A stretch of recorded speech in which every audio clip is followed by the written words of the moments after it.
Olá, uma boa noite para você que nos acompanha pelo Sistema Canção Nova de Comunicação, aí em todo o Brasil, também para a América Latina, Estados Unidos e, claro, a partir de Portugal, Europa e Norte da África. Estamos começando o nosso programa Em Pauta, esse nosso encontro semanal aqui na sua TV Canção Nova, já caminhando aí para esse tempo novo na igreja, né? Afinal das contas, Advento é tempo de boa nova, de boa notícia, porque realmente o Senhor vem ao nosso encontro e queremos ir ao encontro dele e levá-lo, anunciá-lo a todas as nações. Não é isso?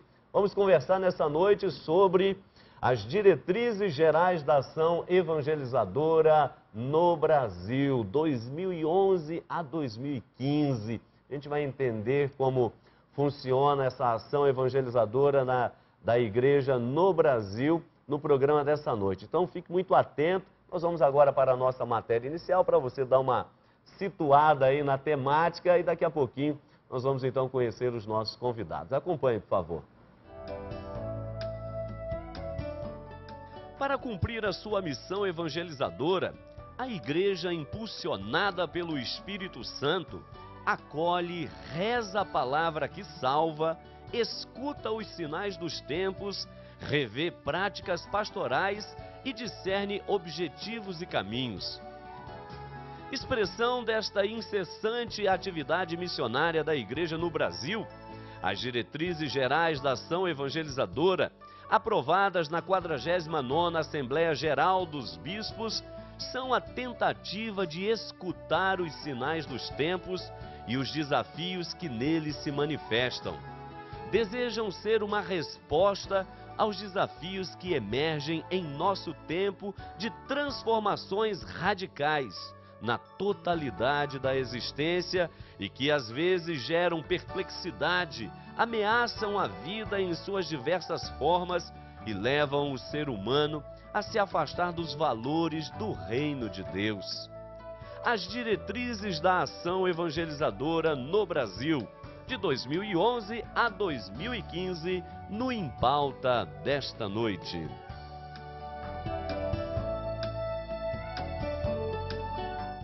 Pois é, está aí para você perceber se a igreja vive justamente para cumprir esta missão, evangelizar, entender um pouco mais esse processo, realmente é muito importante, não é isso? Aqui nos nossos estúdios em Belo Horizonte, nosso querido Frei Antônio Moser. Boa noite, Frei Moser. Muito boa noite, Padre Milton. Finalmente nós estamos aqui já no Advento, sim, e para discutir as diretrizes. Ou seja, nós discutimos tantos temas, mas esse aqui estava como que faltando na nossa pauta. E por isso essa noite está em pauta. Tá certo, Frei Moser, isso mesmo. E é claro, temos a alegria de recebê-lo aqui no nosso programa pela primeira vez. Ele que também está chegando, não é, na Arquidiocese de Belo Horizonte, é um dos novos bispos auxiliares desta grande arquidiocese. Estou falando do nosso querido aqui, Dom Wilson Luiz Angotti Filho, é bispo auxiliar, portanto, aqui da Arquidiocese de Belo Horizonte.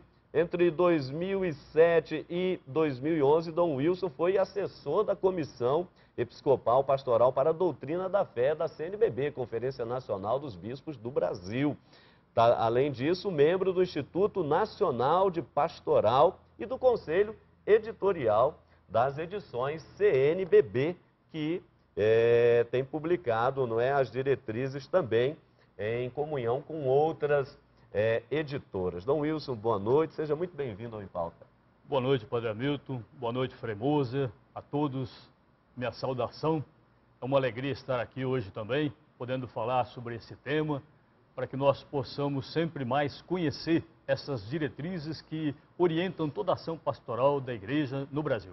Tá certo, e um grande abraço aqui no início do nosso programa, justamente aí para cidade de Taquaritinga, não é? A cidade natal de Dom Wilson, diocese de Jaboticabal, não é isso, Dom Wilson? Justamente. Tá certo, um grande abraço aos amigos que nos acompanham pela TV. Dom Wilson, antes ainda de entrarmos propriamente dito aqui nas diretrizes gerais da ação evangelizadora da igreja no Brasil, está aqui esse documento que você repara, é sempre de capa azul, não é? Normalmente os de capa azul já são, assim, ensinos que devem ser colocados em prática.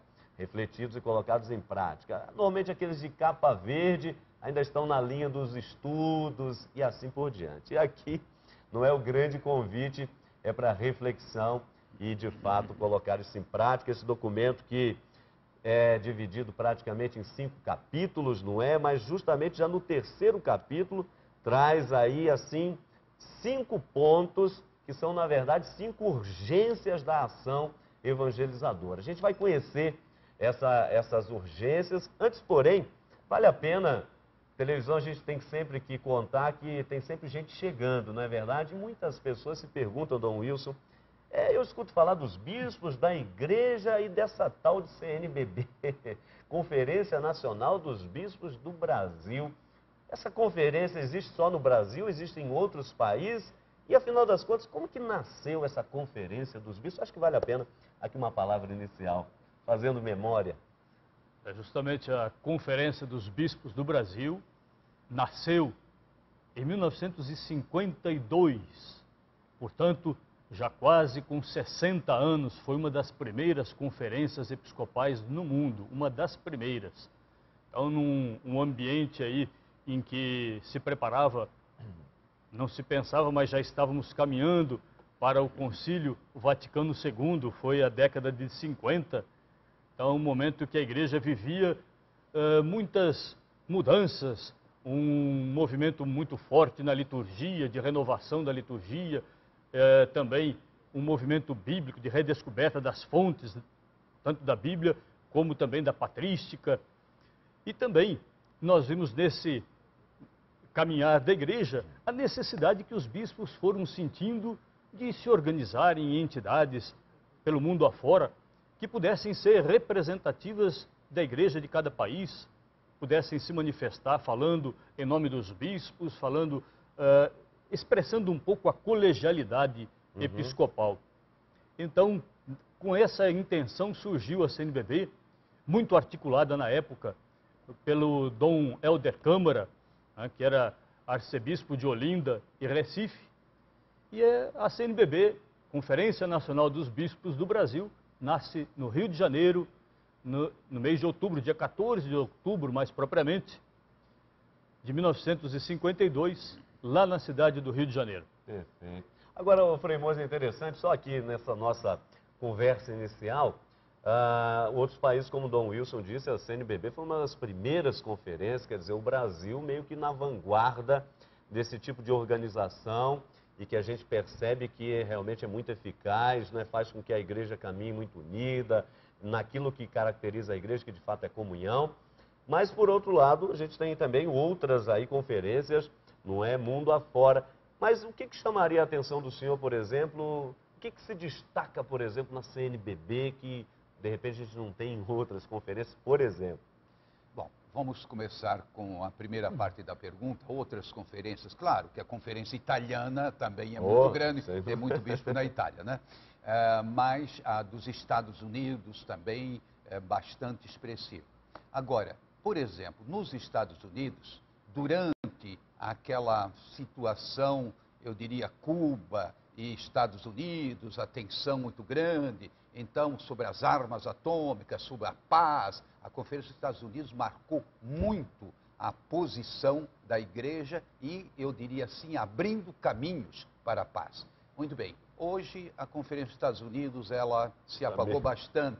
Outras também, da Alemanha, da Áustria, hoje já não tem aquela expressão que tinham no passado. O que ocorreu na Conferência dos Bispos do Brasil?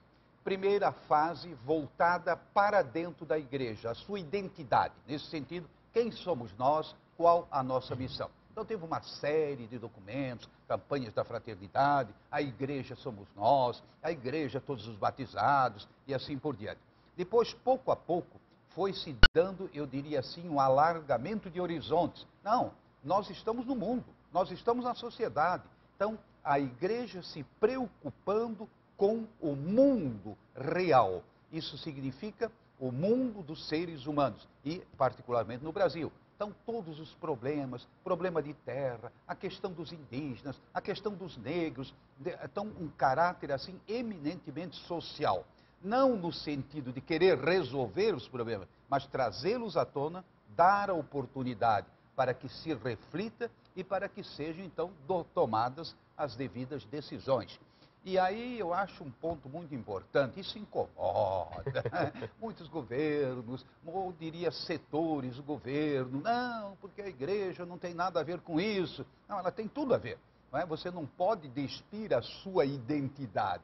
Você é cristão, a igreja ela tem uma missão, não é, confiada por Jesus Cristo, então ela tem que se fazer presente na sociedade e não voltada para dentro. Mas antes ainda, nesse tocante ao que o Frei se referiu, quando muitos dizem, ainda hoje não é diferente, que a igreja tem que ficar ali fechada aos sacristias, a sua parte mais interna, e que não tem que, né, diretamente opinar ou dizer sobre isso, aquilo.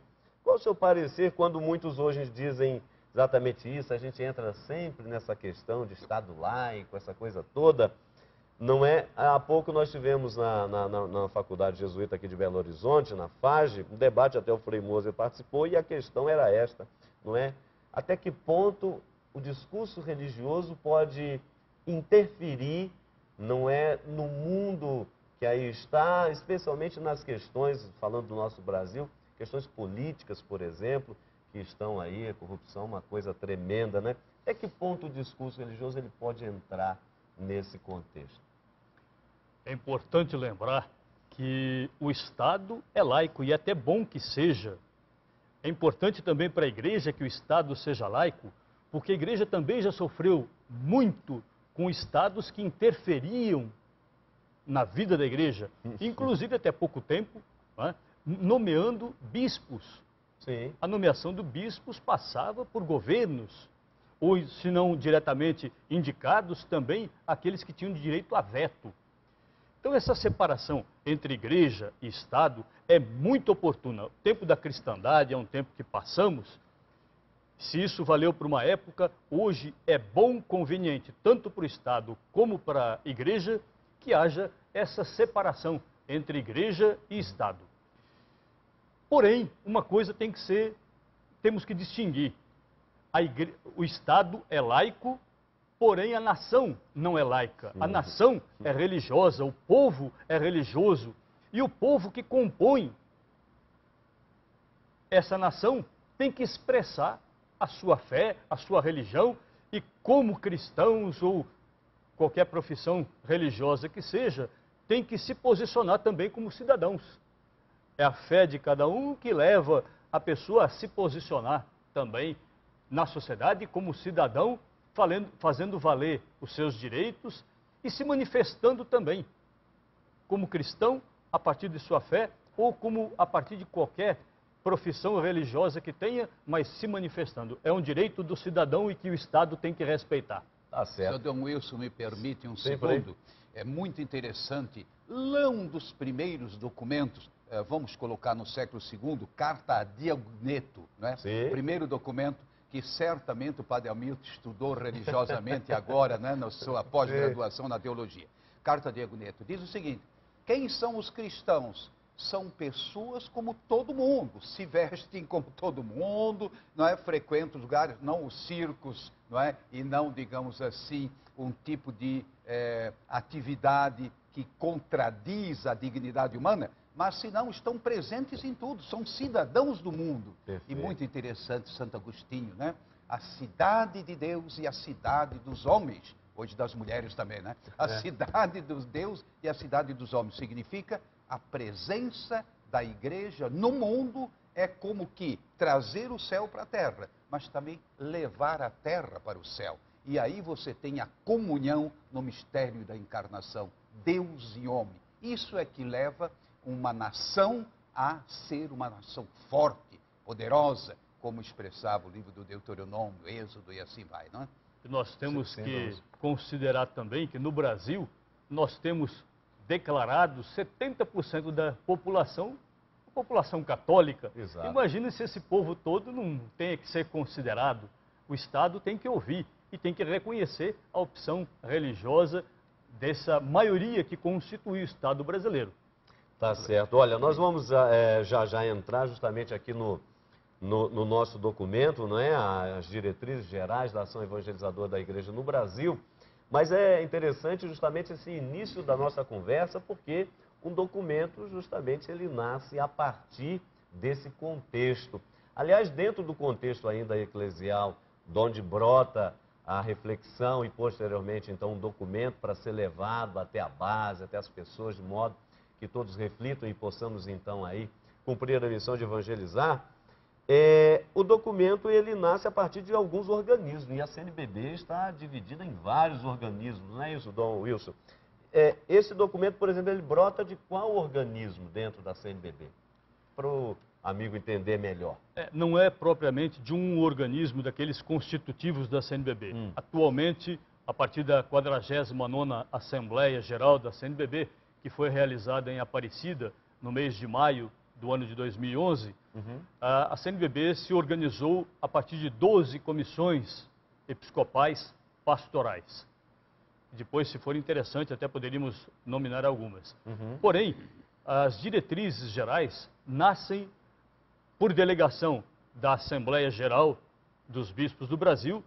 Na anterior, no ano de 2010, foi constituída uma comissão, um grupo de pessoas, de bispos, alguns peritos, e essas pessoas consultando todos os bispos, consultando todos os movimentos, as pastorais, as forças vivas e organizadas da igreja, vão colhendo material, vão colhendo as aspirações, até constituir um documento provisório que é mandado, enviado para os bispos, para que seja estudado, para que seja emendado, para que seja corrigido.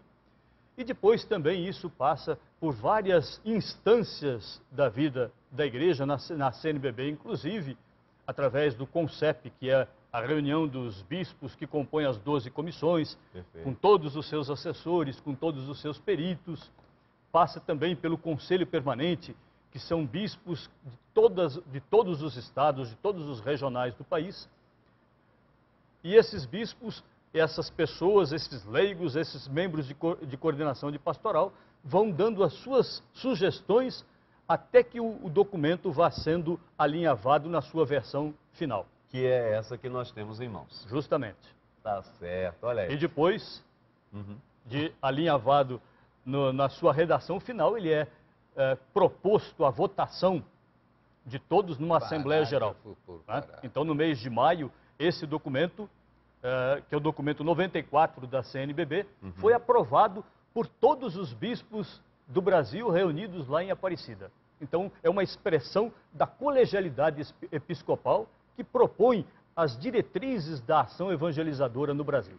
Tá certo, e é muito bom a gente estar tendo aqui a oportunidade de conversar com o Dom Wilson, justamente para que você possa entender, por um lado, a complexidade da questão, mas por outro lado, não é a preciosidade que se torna um documento quanto este, cada palavra que está aqui no corpo desse documento, o que a igreja pretende. Então, realmente aqui nós temos em mãos um fruto de muita reflexão, de muito debate, de muito estudo, mas ao mesmo tempo agora uma pérola que deve ser estudada e colocada em prática. E sobre essa pérola que nós vamos conversar no nosso segundo bloco, vamos para o nosso primeiro intervalo, você não saia daí não, tem muita coisa boa ainda para a gente partilhar nessa noite, é um minuto só.